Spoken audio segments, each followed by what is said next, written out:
looking in the right place. This is the first time I've done it on my phone in horizontal, so bear with me. I was on a podcast today about divorced women and relationship breakups, and I just wanted to talk about the 3 patterns. So basically 3 toxic relationship patterns that women can't see that keep you single and heartbroken. And so if you're watching this and you feel like you keep attracting the same man, then this is the video for you. Many women that come to me are basically coming out of a relationship that didn't serve them, and in many occasions the ones that I talk to, they do have what I would call daddy issues. So something happened between their dad and their mum, perhaps there was a divorce, perhaps the father left very early, or the daughter didn't know the father at all. And unfortunately later on in life, unless it's handled at that age, it does cause problems in relationships later on. So that's what I wanted to tackle today. Firstly, you've got to get brutally honest with yourself, which of these patterns you personally are running. Most women run all 3 in some kind of combination, and I'll go to those in a minute. Second, you need to start dating yourself. That means that you need to love yourself. And how can a man expect to love and honor you if you're not loving and honoring yourself? And that's the first step that we all have to get to. We think we're doing it, but then we look at the patterns and the guys that we're dating, we're not necessarily doing it. So bear that in mind as well.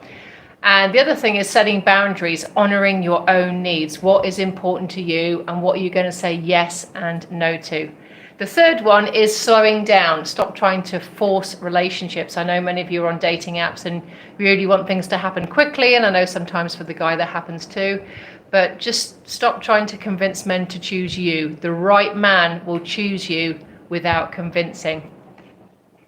If any of this resonated with you, like I said, please comment below and I will get back to your comments. Tell me which pattern you recognize as we're going through. And if you want to break through these cycles, then keep watching, and I can easily have a chat with you, 15-minute chat, to go through what you think your patterns are and how I can help. So let's go through, shall we? Okay, so pattern number 1, I call this the fixer complex, and I've gone through this myself. I know some of my friends and relatives have also gone through this as well. It is what I call the fixer complex, and this is when you see a potential man that you feel that you can help, and instead of seeing who actually is right now, you're seeing that potential of what he could be and what you can fix. You think, oh, well, if he just had a little bit more confidence, I can help him with that. Or if he just had his career together, I can kind of help him with that. And he's got a lot of emotional issues, but we can just, we can tackle those together. And now in some cases that is true. I know when I met my husband, he had some emotional things he had to deal with, and luckily because of my training, then it was easier to deal with, because I can hypnotize him, I can use neurolinguistic programming, and we can make the program or make it better. But for many people out there, they don't have these tools, and so we go in thinking we can change things right off the bat.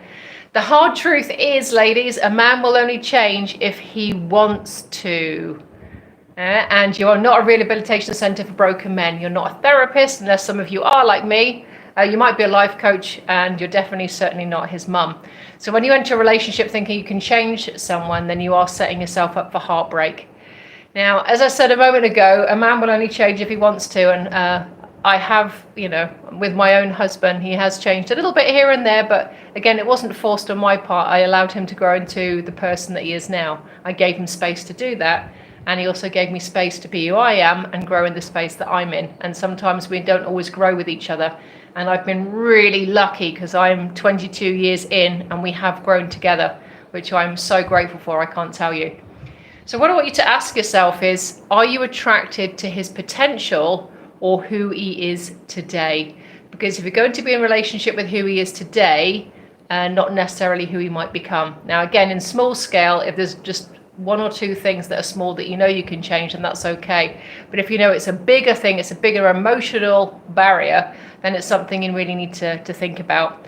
And the other thing that a lot of my clients say is that they are subconsciously trying to fit into what they want subconsciously. They want to be the good girl, they want to be the good wife, girlfriend, whatever. And it does mean compromising a lot of who you are. So if you feel that you're putting a mask on, if you're feeling resentful, if you're getting a lot of anger coming up, then it's likely that you are hiding parts of yourself that you don't want to reveal. And with any relationship, trust is number 1, and you have to be yourself. You have to feel comfortable with them. You have to feel that they're not going to judge you and you're not walking on eggshells. If you are feeling like you're walking on eggshells, if he's just talking about himself the whole time and not letting you choose anything or make any decisions, and if they're really being, I'm going to say it, a bit of an asshole, not once or twice, but 90% of the time, it's likely that you're with a narcissist. And in all my experience, narcissists are not the easiest to change. We love them because we want to change them, but it's very unlikely they will change, especially if they have borderline personality disaster. But that is for another video. Okay, so do you love them the way they are right now, with a couple of minor changes? Pattern number 2 is the people pleaser trap. I was in this one for a long time myself. And this is when you lose yourself trying to be the perfect girlfriend, not just a little bit, but the perfect girlfriend. You start shape-shifting, becoming who you think he wants to be instead of being authentically you. And maybe you stop hanging out with your friends because he doesn't like them. And so they start to drop by the wayside and you start to feel just a little bit more lonely. Maybe you change your opinions to match his. Maybe you dim your light so he doesn't feel threatened. Or a lot of them, they feel threatened, or their masculinity feels threatened. Maybe you ignore your own needs and your own boundaries to keep him happy. So here's what happens. You attract a man who falls in love with the fake version of you, and then you're trapped into that persona and keeping that up for the rest of the time, not just weekends, especially if you move in together. And eventually he'll either explode from resentment or he'll leave you because he senses that something isn't genuine. So be you from the get-go. The right man will love you for who you are, all your quirks, your stretch marks, your opinions, your boundaries, your dreams, and you have to not change. Again, as I said at the beginning of this, my husband has accepted me exactly the way I was from the minute he met me, and I'm so grateful for that, because a lot of guys I dated before didn't, and I always felt I was comparing myself to other people, and that just won't do. Don't do it. The third pattern that I want to talk to you about is the Emotional Unavailability Magnet. And pattern number 3 is really, this is when you're unconsciously attracted to men who can't or won't emotionally invest in you. Now, the biggest thing I've noticed with the dating apps over the last few years is, guys, I'm sorry to have to say it, and I know there's some women out there who do this as well, it's like a smorgasbord and it's very transactional. So those people that are looking for something more long-term, you've got to be pretty honest in those profiles that that's kind of what you're looking for. Otherwise, you're just going to waste time. And most of my clients are over 35, so they don't want to waste time. They just want to be with someone who is respectful, who loves them, who they can have fun with, and depending on whether they want children or not, you know, family, if you're in that kind of 35 to 40 category. So what I find is maybe it's a guy that isn't ready for a relationship but keeps you hanging on. Maybe it's the workaholic who's married to his job, he doesn't give you enough time. Or he's still hung up on his ex. We have a lot of those as well. And maybe it's the player who gives you just enough attention to keep hoping, but you know he's still scrolling and you can see he's still looking at girls on the dating app. So are you attracting those ones? Here's the uncomfortable truth, ladies. If you keep attracting unemotionally available men, then you're probably emotionally unavailable yourself. You might be scared of real intimacy. Again, daddy issues are coming up, or you're afraid of truly being seen. Or you're comfortable with the familiar pain of wanting someone that you can't have, which for some of us gives us that feeling of security. It's like, I know it's counterintuitive, but sometimes that's just the way that we work. Emotionally unavailable men feel safe because they never get too close, they never really know you, and they'll never really be able to hurt you. And that's the main thing, staying in security. Apart from the fact that you're kind of in a bit denial there because they actually do hurt you, but in a different way, in a little bit more of a covert way.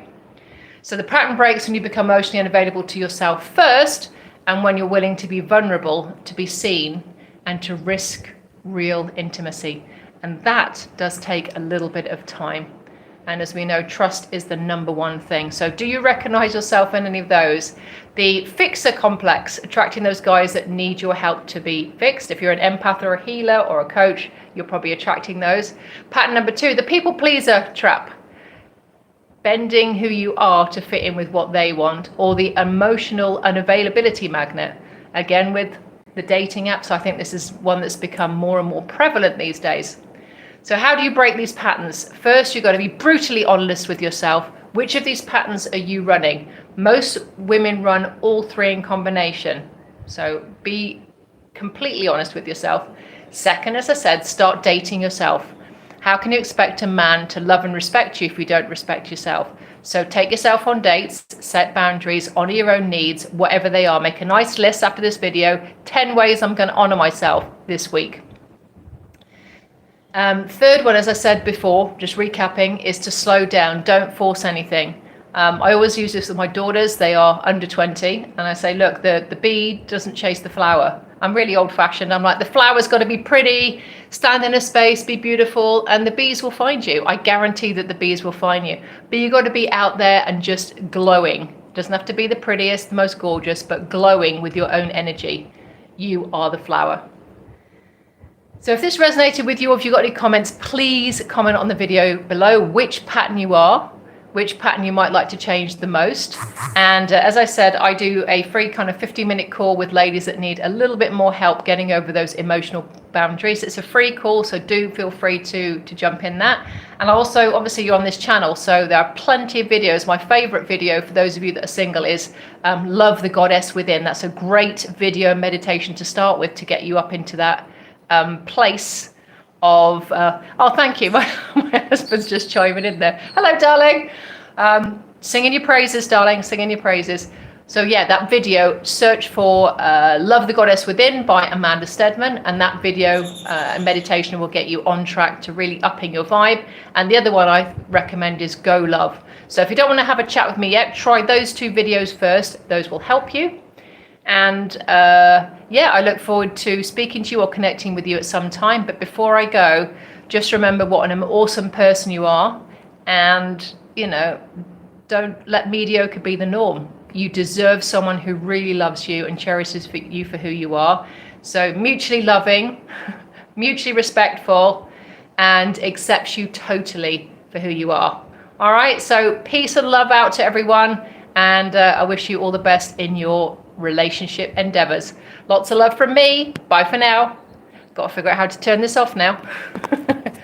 Here we go. What do we do? This is all new on the phone here, guys. Yeah.